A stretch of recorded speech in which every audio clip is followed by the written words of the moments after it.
Hey, what is going on, guys? My name is Elmer, or YaTuChavez. I hope you guys are doing well. And today I'm bringing you my review of Rave in the Redwoods.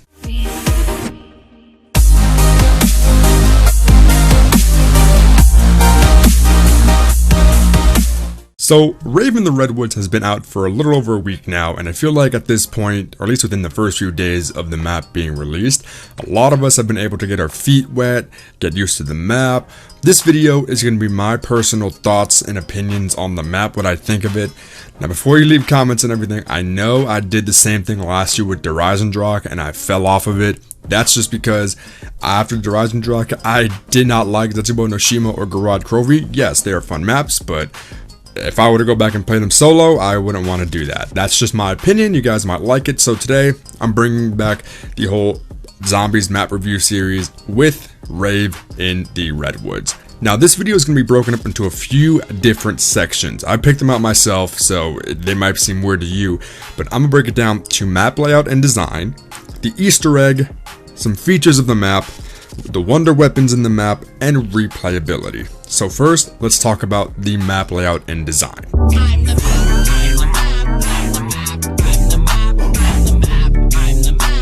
Now, I did not have Infinite Warfare ever since it came out on release day. I got it actually a few days before Rave in the Redwoods dropped, so I did not play as much as Spaceland as I should have, or maybe as much as you have, the viewer watching, but I do like the fact that the whole theme of the Zombies map so far is that it is a scary movie, or it is movie based. Granted, I know a bit of the storyline, you know, the people, they go into the movie theater and they get sucked into a movie, so of course, that's how it plays out. But personally, I'm a fan of movies, so I like the fact that the zombie maps are based off actual movies.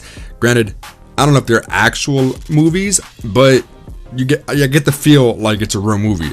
Zombies in Spaceland, if they're referring to a movie, I'm not really sure what kind of movie they'd be referring to, but I do feel like Rave in the Redwoods was almost based off of a real movie. It has that whole summer camp vibe, it has a whole haunted lake thing, scary island out in the distance no one knows how to get to, there's like a monster haunting the forest and all that stuff. And they just threw Rave in there just to have it more colorful, more fun. So that, in my opinion, I think is pretty cool. But that's just the whole sort of theme of the map. Now, the layout of the map, a lot of people, including myself, have said this multiple times. That Rave in the Redwoods is a mix of RITRW and Zetsubo no Shima. Now, I know it's different game developers, so you can't really get mad at me for that. But the thing is, when I said it has the RITRW vibes, of course, you know, I'm going to say it right off the bat. There's bows. There's skeletons once you do the Easter egg. There's a pretty dope ass boss fight, which Zetsubo no Shima also had. But I feel like what Rave in the Redwoods did was they succeeded where Zetsubo no Shima failed, which was the scary factor. Now, I know when they were hyping up Zetsubo, they wanted to try and make it seem like the scariest map they ever made. Personally, I didn't think it was scary. I thought, you know, the Thrasher was probably the scariest part of the whole map, and even that isn't scary. But for Rave in the Redwoods, it actually has a scary vibe to it. You know, you're in the middle of nowhere, in some sort of summer camp. Yeah, it's real dark out. You got different zombies. You got freaking Sasquatches, which I'll talk about later in the video. But just the whole vibe in itself, the fact that it almost feels real because it's based off of a movie, may or may not be based off of a movie, you get what I'm saying. Because of that, it just feels a little bit scary to the point where it just outscares Zetsubo no Shima, if that makes any sense. Now, of course, just going away from Zetsubo no Shima for a second and going back to the RITRW, like I said, I don't mean to compare them to the two, but after the maps that I played, this is how I'm explaining it. So it has that scary Zetsubo vibe that they were trying to do, but it's also as fun as the RITRW. There's always something to do on the map, which makes the map so much more fun. There's those little tasks that you have to do to get the badges. If you look up the HUD, you have those badges across the screen, which means you always have something to do. You can always find the charm pieces and activate them and do whatever task you need to do so that you have an upgraded ability. You can do something to get the bows if you want to upgrade them, and you don't even need to go into the boss fight to even do the Easter egg. You can maybe do the first few steps, and that's it.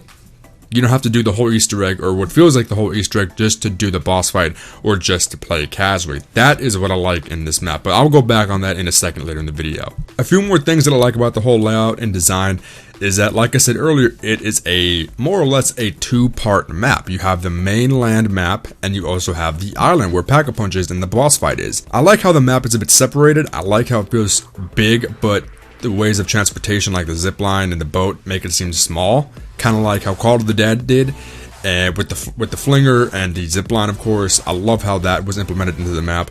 I also love how they laid out the perks, how the perk locations aren't too obvious, but they aren't too hard to find either. The biggest way, if you guys don't know, to find a perk is if you're near a perk, look around on the ground and you will find empty candy boxes. And I also love how they did not make turning on the power super difficult. All you gotta do, actually, you know what? If you haven't watched my video on how to turn on power, here it is. What you're gonna want to do is go around the map and make your way under the house, which is under spawn. Walk in there, you're gonna find a box on the wall, which is actually the power switch. Walk up to the box, hold square, and there you go. And if you also haven't seen my videos about all the perk locations, in case you guys don't know, today I'm going to be showing you all the perk locations on Rave in the Redwoods. Now the first one is actually right outside of spawn, up in Adams. It is right over here. As for the rest of them, they are right here, over there, right there, up there, down there, over there, in this way. Bye.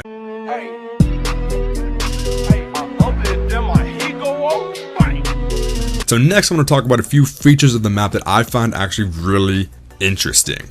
The first thing that I want to say is that the Rave mode makes the map so much more fun and colorful and more alive. Just the fact that the Rave pouch, you can say whatever you want about the Rave pouch, but we all know that the Rave pouch is just a sack of drugs. You can't say it's not, because it's Rave in the Redwoods. If you go to a rave in real life, you're going to be doing drugs, you're going to be hallucinating and all that shit. I've never been to a rave, but I know that's what goes down. There's even quotes, saying that the Rave pouch is just drugs. That is hilarious in my opinion. The quotes, from what I've been heard and told, are freaking hilarious as well. I love that. I love how they brought back the Zombies in Spaceland coin machine mechanic, except now it's in gem form and you can pick up different gems, put them at different tikis or totem poles, and you can get a special prize out of it. I like that as well. The charm quests are fun. At first, I had no idea what to do with the charms, but now that we know that different charms give you different abilities, that adds on to the whole you always have something to do part of the map. The challenges, like I said, like the melee challenge that I always do when I'm trying to do the low round Easter egg. You guys know I always try and do the melee challenges just to get that little extra badge, and the rewind grenade. That and those other challenges I love as well. And of course, the homie, the slasher. He's not super a pain in the ass, but he is a pain in the ass.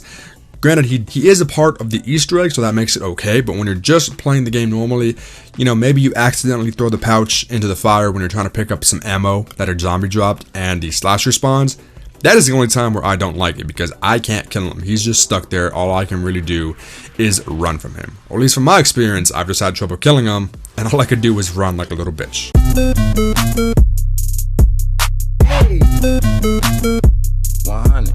Next, I want to talk about the Easter egg of the map. If you guys don't know, from release day, or release time, I guess you could say, the map's Easter egg was solved within about 6 hours of release. That is amazing, but disappointing at the same time. Amazing because 6 hours is not a long time. I stayed up until about 3 a.m. If I just stayed up a little bit longer, I could have been in that team of second in the world, because I was playing with Jedi and Luna, so I could have been on there as well. But it's also disappointing because 6 hours is not a long time. I was looking forward, and I'm sure I'm not the only one, but I was looking forward to just hunting for days for Easter eggs, staying on my computer, just playing this game for hours on end just to find the Easter egg, just like in Treyarch Zombies maps. Like I said, I know this is not a Treyarch map, and I know I'm not trying to make it seem like Treyarch is better or anything, even though we all know it is. You guys get the idea. We're all used to just hunting for Easter eggs hours and days in and days out, just like how Revelations took us, like, I don't know, what was it, a week maybe? And so that's what I was looking forward to. I was looking forward to that hunting, that grinding, all that stuff. But unfortunately, it was solved super early, so it's a bit bittersweet. You can go both ways with it. Also about the Easter egg, it is very tedious of an Easter egg, but it's also very easy to do. All you really have to do is just go talk to Kevin, pick up the picture, get souls for the picture, go back to Kevin, get another picture, go back to Kevin, get another picture, just back and forth. You're doing the same step just about 3 times. You get to the boss fight, and that's really the fun part of the boss fight. The boss fight actually feels like a boss fight. Usually what I'm used to is boss fights where you directly, hurt the boss, but for this one, you need to do things so that you can actually damage the boss. You need to first board up zombies and collect their souls, and you gotta shoot the marks off the boss, and then you gotta survive in the fire and defend off skeletons, and then actually damage him. That is what I love. That actually feels like a boss fight. The Rave in the Redwoods Easter egg boss fight is probably one of my favorite boss fights to date right now, in any zombies map that I've played for Call of Duty.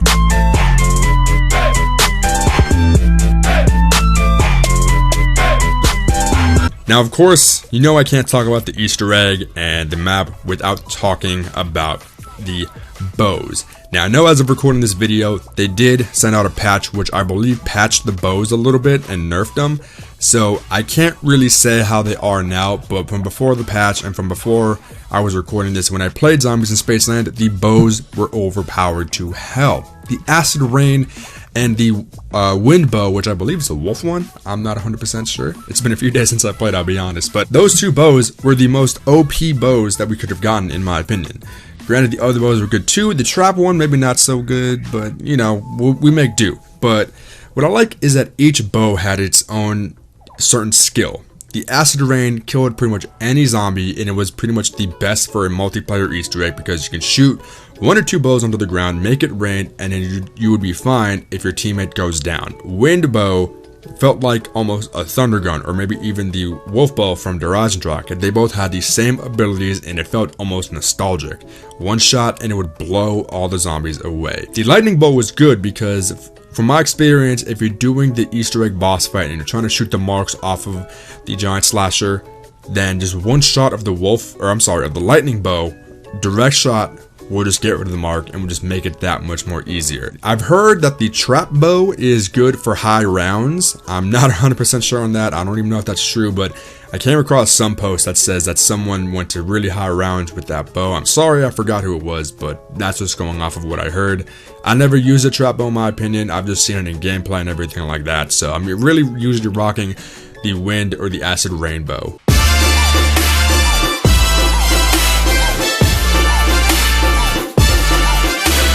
Now, the last thing about this map that I want to talk about is the replayability. Long story short, is this map replayable? Yes, it is, in my opinion. This map is not gigantic to the point where it's so big you forget where everything is. I had that trouble with RITRW. You guys might think that Garage is either a big or a small map. I still get lost every now and then.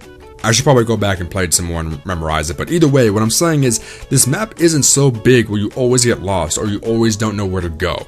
This map is pretty much straightforward. There's even signs that tell you where to go. Not all maps have that. So that is very helpful when it comes to replayability because you can never really get lost just like on a normal summer camp. They have signs. This map has signs pointing you where to go. Like I said earlier, there's always something to do. The new quote dog rounds, or I guess the new clown rounds, are now Sasquatches, or as one of my friends and I like to call them, Harambe rounds. Rip Harambe. And of course, the funniest thing that I love about this map is the whole sausage thing. I know that's part of the bows. I know you can kind of use them as weapons, but I heard that you could upgrade them. I don't know if that's even true, or I haven't really seen anything. But if you can't upgrade them and use them as an actual weapon, imagine throwing raw meat at zombies. I think that would just be hilarious. So to end off this video, if you guys don't have Rave in the Redwoods, I would actually really recommend picking up this map. It's really fun. It actually has me looking forward to the next DLC. It even has me kind of interested in the whole storyline, which is very rare for a non-Treyarch Zombies map. So that's it. Long story short, I really like the map. I would recommend trying it out. Out of 10, I'll probably give it a 7 or an 8 out of 10. It's not the best map, it's not the worst map, but you know what? It's just going off of the first DLC that we have for Infinite Warfare. I'm sure we'll get some more information and some better maps maybe down the road with more DLCs. So there you go. If you guys liked the video, make sure to hit that like button. Comment down below what you guys think of Rave in the Redwoods after about a week of playing it, or maybe just what you guys think of it in general. And if you guys don't want to miss any other similar videos to Rave in the Redwoods or even zombies related content, make sure you subscribe to the channel and also hit that bell while you're at it so that you don't miss an upload of when I upload a video or stream or anything like that. Alright, hope you guys have a good one. I'll talk to you later. Peace.